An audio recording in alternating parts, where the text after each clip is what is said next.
कधी कधी वाटतं फौजी पत्नी म्हणजे फक्त जबाबदाऱ्या सांभाळणारी व्यक्ती असते का? तिला स्वतःसाठी जगायचा, निवांत फिरायचा किंवा काही कारण नसताना आनंद घ्यायचा अधिकार नसतो का? आजचा दिवस तसाच होता, साधा पण मनाला खूप जवळचा. नमस्कार, मी नूतन फौजी पत्नी. स्वागत आहे माझ्या फौजी घरामध्ये, नूतन फौजी पत्नी चॅनेलमध्ये. सुट्टीवर आल्यानंतर कुठे ना कुठे फिरायचं चालूच असतं आणि आजचा दिवस देखील तसाच होता. खूप दिवस झालं मंदिरात मूर्ती होती पण माझ्या प्रणूने तिच्याकडून ती तुटली होती, पडली होती खाली. मग आम्ही ठरवलं की एक मजबूत गणपती बाप्पा आणायचा आणि कायम आपण त्याला मंदिरात कायमचा गणपती बाप्पा म्हणून ठेवायचं. कारण माझी प्रणू गणपती बाप्पा गणेशजी ती खूप म्हणजे तिला खूप गणपती बाप्पा आवडतात आणि त्यांच्या सगळ्या स्टोरीज, कथा, सॉन्ग, गाणी ती बघत असते नेहमी. म्हणून आम्ही ठरवलं की एक कायमचा घरातला गणपती बाप्पा घेऊन यायचं आणि ते शक्य झालं. आम्ही सुट्टीवर आलो. फिरता फिरता सहज पुन्हा गाडगिळ अँड सन्समध्ये PNGमध्ये गेलो होतो. नेहमी आमचं सोनं खरेदी तिथंच असतं. बऱ्याचदा गळ्यातलं, कानातलं, परत ह्या दोघांचे मुलांचे वाळे, माटल्या, जवळपास सगळी खरेदी आमची तिथूनच असते. म्हणून ठरवलं की जाऊयात, एकदा चक्कर मारूयात. आम्ही बघून आलो तर तिथं आम्हाला हा गणपती खूप आवडला आणि प्रणूला देखील खूप आवडला. न्यायचा का तर बाप्पा आजच न्यायचा असं ठरलं आणि आमच्या घरी शेवटी कायमचे गणपती बाप्पा आले. आणि ही आमची देवभक्त प्रणू खूप काही ना काहीतरी देवदर्शन वगैरे तिचं चालूच असतं आणि श्रीनेही तिला खूप कॉपी करतो. लहान मुलं खरं तर मोठ्या मुलांचं कॉपी खूप करतात आणि नेमकं तसंच झालं. अनबॉक्सिंग करायला तिची खूप घाई होती पण मला ते सकाळी उठून आवरून देवपूजा करून करायचं होतं. पण तिला ते आणल्यापासून आई बघूयात चाललं होतं आणि शेवटी गणपती बाप्पांचं ओपनिंग झालं. तिला खूप खुश वाटलं, आनंदी झाली ती खूप गणपती बाप्पांना बघून. आणि आमच्या घरात एक सकाळचं वातावरण होतं, ते खूप छान होतं.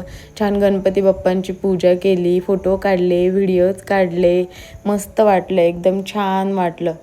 सकाळची सुरुवात घरचे कामाने झाली आणि गणपती बाप्पांच्या पूजेने झाली. बाप्पा घरी आले की घरात वेगळीच प्रसन्नता येते याचा प्रत्यय आला. पूजा झाली, घरची कामंही झाली आणि मुलांचं सगळं आवरलं आणि मग वाटलं चला आज थोडं बाहेर जाऊयात.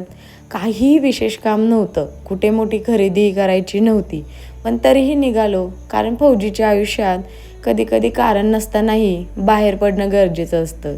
मार्केटमध्ये फिरलो, कपडे बघितली, दुकानं बघितली, काही घेतलं, काही ठिकाणी घेतलं पण नाही. पण खरं सांगू का, मुद्दा खरेदीचा नव्हताच, मुद्दा एकत्र वेळ घालवण्याचा होता. कारण फौजी कुटुंबाला वेळेची किंमत खूप चांगली माहिती असते. जे रोज एकत्र असतात त्यांना कदाचित हे साधं वाटेल, पण आम्हाला माहिती असतं हे दिवस कायमचे नसतात. म्हणूनच कधी उगाच दुकानात फिरणं, कधी रस्त्यावर चालत राहणं, कधी मुलांचे हट्ट ऐकणं, हे सगळं खरंच खूप खास वाटतं. मार्केटमधून जाताना भाजी घेतली. घरचं आयुष्य कधीच थांबत नाही ना. फौजी पत्नी कितीही फिरली तरी घरी तिच्या डोक्यात कायमच असतं. आणि मग वाटेत एक लस्सी प्यायचा निर्णय घेतला. मे महिन्यामध्ये उन्हाळा खूप कडक असल्यामुळे काहीतरी थंड खायची इच्छा झाली आणि आईस्क्रीममुळे तर खोकला सर्दी होतोच मुलांना. म्हणून म्हटलं लस्सी प्यावी. कारण बाहेर सोबत राहत असल्यामुळे आपल्याकडची माती, आपल्याकडची माणसं, आपल्याकडची चव हे काही अनुभवायला मिळतच नाही. पण जेव्हा सुट्टीवर येतो तेव्हा याचा अनुभव नक्कीच घेतो आणि हे घ्यायला विसरत नाही. म्हणून म्हटलं चला लस्सी पिऊन घेऊयात. परंतु उन्हामुळे आणि सकाळच्या गणपती बाप्पाचं पूजन, परत खेळणं, परत फिरणं, ह्या दगदगीमुळे श्रीने मात्र खूप कंटाळला होता आणि तो बाईकवरच झोपला.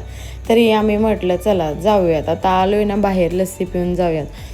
खरं वाटलं तेव्हा मला की आनंदासाठी मोठ्या गोष्टी लागत नाही आहेत. कधी कधी एक निवांत दुपार, एक साध्या गप्पा, एक ग्लास लस्सी आणि आपली माणसं सोबत असली ना की पुरेसं असतं. कारण फौजी पत्नीच्या आयुष्यात लोकांना फक्त संघर्ष दिसतो, वाट बघणं दिसतं, एकटेपणा पण दिसतो, पण या सगळ्यात असे छोटे छोटे आनंदाचे क्षणही असतात बरं का. आणि खरं सांगायचं तर हेच क्षण पुढे जगायला बळ देतात. म्हणून आज काही मोठं केलं नाही आहे, कुठे खास फिरलो देखील नाही, कुठे महागडी खरेदी केली देखील नाही, पण एक साधा दिवस जगलो, पण मनापासून जगलो. आणि कधी कधी फौजी पत्नी म्हणून तेवढं तरी आपण डिझर्व करतोच ना. फौजी पत्नीच्या आयुष्यात आनंदाचे क्षण कमी असतात, म्हणून जेव्हा मिळतात ना तेव्हा मनापासून जगून घ्यायचे असतात. आणि तिने स्वतःसाठी थोडा वेळ काढला तर काय बिघडलं. छोट्या छोट्या क्षणांतच खरं सुख लपलेलं असतं. आणि मला लस्सीपेक्षा श्रीनेची झोप जास्त गोड वाटली. आणि हा दिवस मला वाटते फौजी पत्नींना नक्की रिलेट होईल. तुमचा पण असा साधा नक्कीच एखादा दिवस असेल. आणि अगदी खरं आहे, कधी कधी स्वतःसाठी जगणंही गरजेचं असतं. छोट्या आनंदातच मोठं समाधान मिळतं. प्रत्येक फौजी पत्नीची कथा वेगळी, पण भावना मात्र सारख्याच असतात. सर्व फौजी कुटुंबांना माझा मनापासून सलाम. कारण जेव्हा फौजी एखादा घरी सुट्टीवर येतो तेव्हाच खरं तर फौजी पत्नी तिचं आयुष्य जगत असते. आणि तो परत माघारी त्याच्या ड्युटीवर गेल्यानंतरनं ह्या छोट्या छोट्या आठवणी असतात, हेच फोटो असतात आणि हेच क्षण असतात जे तिनं मोबाईलमध्ये कॅप्चर केलेले असतात आणि मनाच्या कोपऱ्यात साठवून ठेवलेले असतात. आणि तेच परतची सुट्टी येईपर्यंत हे क्षण तिला जगण्याचं बळ देत असतात. कारण मला असं वाटते फौजी पत्नी किंवा त्यांची मुलं, त्यांचं कुटुंब हे आठवणींवरच खूप जगत असतं. आणि नक्कीच साधे साधे क्षण जगत राहा, कारण ह्याच आठवणी पुन्हा आपल्याला जगण्याचे बळ देतात. खूप काही खास आम्ही करत नाही सुट्टीवर आल्यानंतर, परंतु जे साधे साधे क्षण असतात ना ते जगून घेतो. आणि मला वाटतं फौजी पत्नीच काय सगळ्यांनाही ही गोष्ट लागू होतो. माणसाच्या आयुष्यात माणसाने खूप साधे साधे क्षण देखील मनापासून जगले ना तर आयुष्य खूप सुंदर होतं. आणि तसंच सोबतही असंच होत असतं. मोकळं फिरणं उगाचच, पण आपल्या माणसांसोबत राहणं, गप्पा मारणं, मुलांसोबत वेळ घालवणं, ह्या गोष्टी खरंच खूप छोट्या वाटतात, परंतु त्या जगून गेल्यानंतर काही दिवसांनी आपल्याला आठवलं ना की खरंच खूप छान वाटतं की हे छोटे छोटे क्षण किती छान वाटायचं. किती आपण फिरायला जायचो, गप्पा मारायचो, आपल्या माणसांसोबत वेळ घालवायचो. नाहीतर आजकाल सोबत राहूनसुद्धा मोबाईलच्या स्क्रीनवर एकमेकांकडे कोणी टी व्ही बघतं, कोणी फोन बघतं किंवा मोबाईलच्या दुनियेमध्ये असतं. परंतु असं प्रत्यक्षात स्वतःसाठी, स्वतःच्या कुटुंबासाठी मनापासून घालवलेला वेळ खरंच खूप अनमोल असतो आणि तो कधीच विसरला जाऊ शकत नाही. आणि एक फौजी आणि फौजीचं कुटुंब हे क्षण आणि त्याची किंमत खूप व्यवस्थित जाणतो. आणि मला असं वाटते की हे सगळ्यांचंच आयुष्य असंच काहीतरी असतं.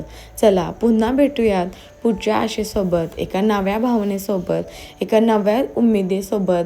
तोपर्यंत मी नूतन फौजी पत्नी. जय हिंद. धन्यवाद.